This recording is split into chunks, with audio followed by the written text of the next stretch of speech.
everyone. As she said, I am Caitlin Burns, and we're going to be going over some motion tracking with Bumblebee and Liveview. So first thing we're going to do is we're going to see what we're going to be building here. It's pretty straightforward. We're going to take a URL, and we're going to be tracking a video. That is me on the trapeze. This is not required to make a motion tracking app, but I would encourage it. So now that we kind of have an idea of what we're building, I'll stop showing off and we can actually get into it. So let's talk about Bumblebee and why I use this for this application. Bumblebee allows you to connect to already pre-made models, and this was great for me because I've always been interested in machine learning, but I wasn't interested in learning about machine learning before it was ready to learn. So I let the smarter people do the hard work for me, and now I have the ability to do machine learning. Also, this is a motion tracking app. It's not a machine learning app. It's important to be in the application, but it's not the main goal, so I don't want to spend months on a piece of the application and not finish the whole application.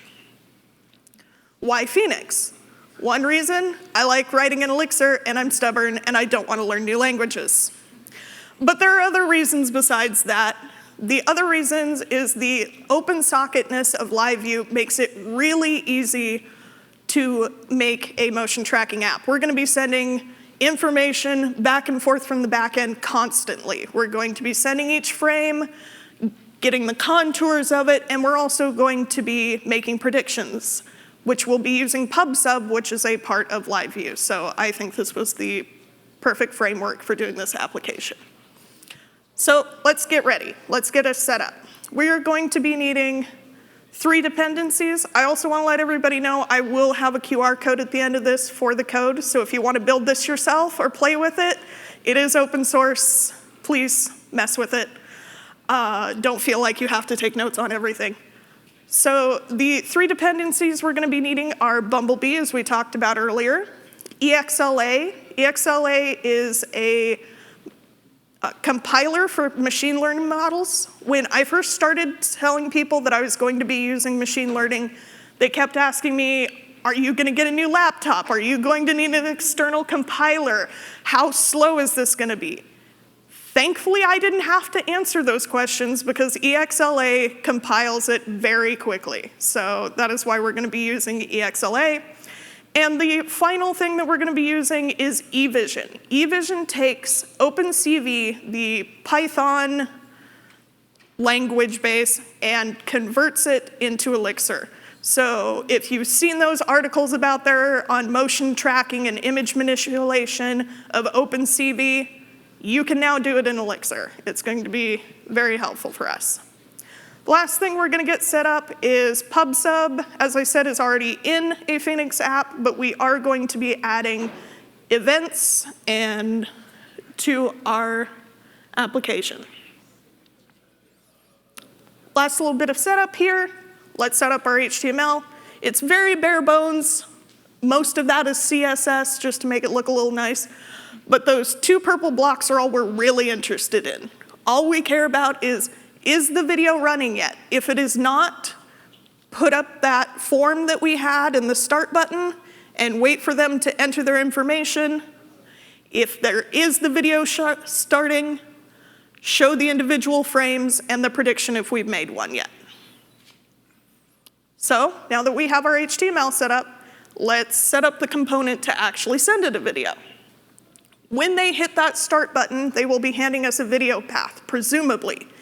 If they don't, we're going to be using the number 0, which tells this function, use the webcam. So we actually have access to both already created videos and our webcam in one application here, which is pretty fun. And then we just pass it to eVision to capture the video, and we send this module that we want it to start running and that we want to make a prediction, and we set our video. We take the information to run, we take the first frame from the video, we're going to track it, and we're going to tell it to continue to run until it runs out of video, and we're going to pass that frame to the front end. And so this is what we have so far. This is what it looks like if you enter a path. And then this is what it looks like. Obviously, this isn't actually my webcam. That's me at home, but it was me and my webcam at the time. So one of the problems that I ran into in the first version of this app is that, that was supposed to, yeah, that's playing. There we go. Is that if you track every single frame, it is extremely slow. This video is playing, and it is a video. But because of the fact that our modules are one system running at the same time, each frame was waiting to pass until it had a prediction. And so the predictions aren't that slow, but it seems really slow when the frame is waiting on each prediction. And when I first made this app, I only looked at the first frame and said, you know what, if it's not in the frame, who cares? Things don't come into videos, that's not a thing. Yeah, that's why that was version 1. Version 2 here, we're instead going to be using pub, sub, and events to say, asynchronously make a prediction. Once you have made that prediction, start doing it again. The frames don't matter. They don't care about your prediction. Let them run on their own. So we're going to set up our events here. This is a pretty general event component. We're just going to be letting other modules listen for events or notify us of events. Then we're going to create our prediction event where we're going to be listening for our live view to tell us that it wants us to make a prediction. When it tells us that, we take the frame, just like we did earlier, and we make a prediction on it. And then we broadcast, here is your prediction. Then on the live view side, when we first start our video, we want to start predicting, so we're going to send that notification. And then every time we get a prediction, as I said, we're going to notify it to start predicting again. So we've got a nice little loop of predictions that are unrelated to the video running. So we're going to talk a little bit more about Bumblebee here. Bumblebee, as I said earlier, gives you the access to pre-trained models. There's only 2 things that we're really interested in. It's a model and a featureizer. What those are is the model is just what creates the prediction, and the featureizer translates our frame into something that the model can understand. Here's a list of some of the models available through Bumblebee right out of the package. I'm not going to go into a lot of detail with that because we don't have a lot of time, but the hex docs and Hugging Face have a lot of information on it. Hugging Face is where these models are held for Bumblebee to use. And so here we are loading our model. We are going to load the model from HF Hugging Face and the featureizer, and we're going to tell Bumblebee that we are interested in image classification. The top K is just, we only want to know the most accurate prediction. We don't really care about the others. We're doing 1 prediction at a time, so the batch size is 1. And as I said earlier, we're going to be using EXLA as our compiler. And we did it. We have machine learning. It's not doing anything, but we have it. So let's actually do something with it. First thing we're going to do is we're going to take our frame and convert it into something NX can understand. Again, NX is what Bumblebee is made from. It's what EXLA uses. If you're going to make your own model, NX is probably what you would do with Elixir. And then we are going to pass NX a serving function that we're just about to make, and that frame, it will give us back a prediction. And here's what that loop looks like with the prediction. As you can see, the frames are moving pretty well. It's still not super accurate, but remote control is close to the fact. It knows there's something else on the screen beside my face. So we're going to call it good. And here's the deal with that. Image classification is hard. Which of these are muffins and which ones are chihuahuas? I don't know. And And this model has been trained with basically the entire internet. So it's not surprising that it can't tell the difference between my hair and a wig. Later, I would like to pre-train the model, or retrain, rather, the model so that it is more accurate, but that's 3.0, 5.0, something like that. So now we're actually going to be doing the tracking. Don't worry, we're going to go piece by piece on this giant function, but all it does is we're going to be finding those red lines that we were looking at, aka contours. So first thing we're going to do might be a little counterintuitive for everyone. We are going to turn our image gray and blurry. The reason for this is if we saw the duck video earlier, you could see all the feathers. It's very detailed. We don't actually want to track every single contour on an object. If you do, you will end up with a screen of red squiggles. I have done it.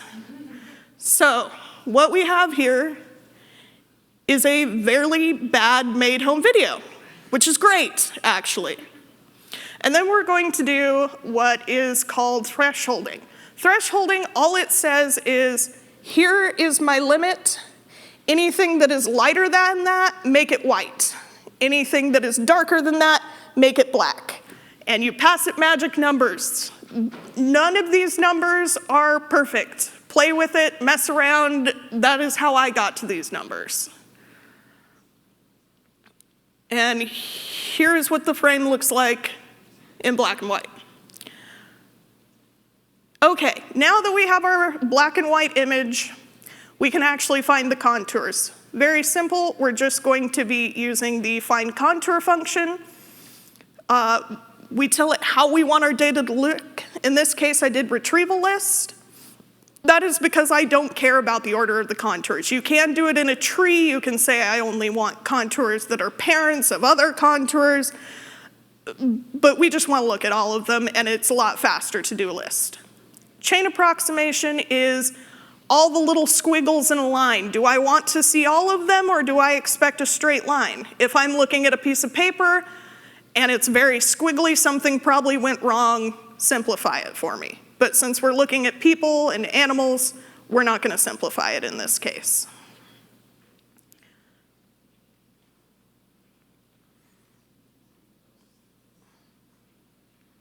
And here is what it looks like.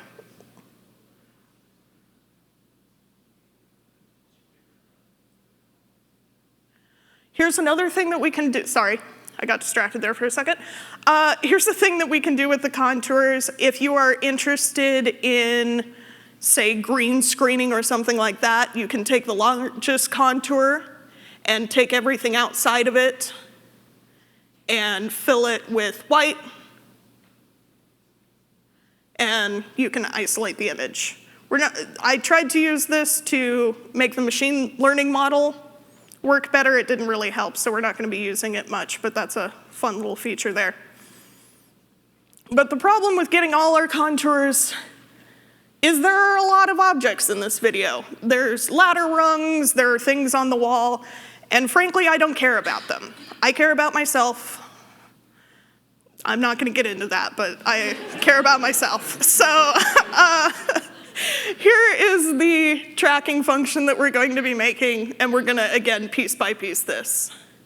So what we're going to do is we're going to look at the area of the objects we're looking at and say, if it's too big or if it's too small, get rid of it. I don't want to track ants. I don't want to track giants. I just want me-sized things. And when we do that, there's still quite a few objects, but it's not as noisy, so we're going to call that good. The next thing is, I was kind of cheating in that last video. We haven't actually drawn those lines yet. I just wanted to show you what they would look like if we had drawn them. We're doing that now. So we're going to tell it, I want it to be red, and I want it to be a fairly thick line. Draw that line. That's how you get those red squiggles. Now, to get the rectangles, those are called bounding rectangles. And the idea of a bounding rectangle is what is the smallest rectangle I can build and hold the full object on it. So we're going to find the bounding rectangle, draw it, this time make it blue so that we can tell the difference. And then we have our final application. So this is perfect. I'm never going to do anything with it ever again, and I'm a liar. So here are the next things that I would like to do with this application. First of all, it's tracking the entire video, and generally videos have more than one thing in it. So I'd like to be able to take each of the objects that we're tracking and attach a prediction to it so that we can look at each of those. As well, as I said earlier, I'm interested in making the predictions more accurate by narrowing down the scope. I want to retrain these pre-trained models, look for that in the future. But the real important next step is anyone who is watching this. Because I am only me, and as interested as I am in myself, I'm much more interested in the rest of you playing with this, because everyone has their ideas, as well as, like I said, there are a lot of magic numbers in this application that I came up with. You're probably not going to be interested in tracking the same things that I am. So messing with these numbers is a great way to understand what they are doing, as well as I'm really sad that there aren't any articles about this in Elixir out there. There are way too many Python ones. There's no reason. Come on out, people. I can't be the only one talking about this. And that's it for me. That little QR code right there is the repo if you're interested in messing around with this app yourself. And also feel free to contact me. I'd love to hear what you do with the application or any questions.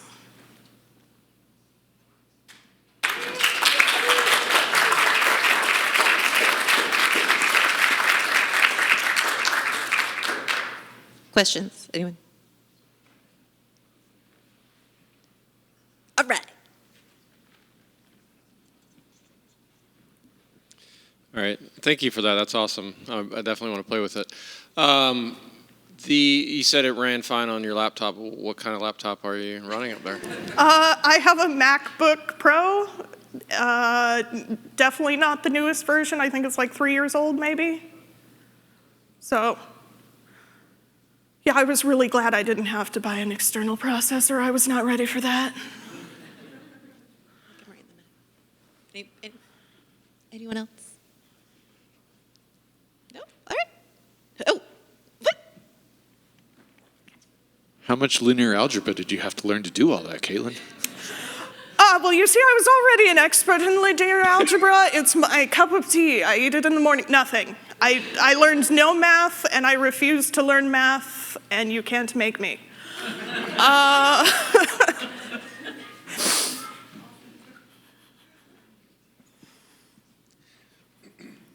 Did you consider like a concept of object persistence, that things can go out of sight and return, and you put some name on them?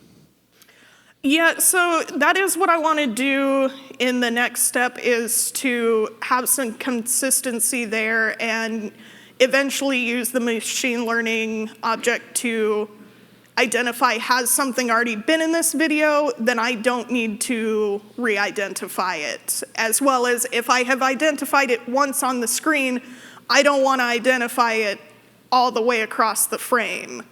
I am not at that point yet, but that is definitely next step, so yeah.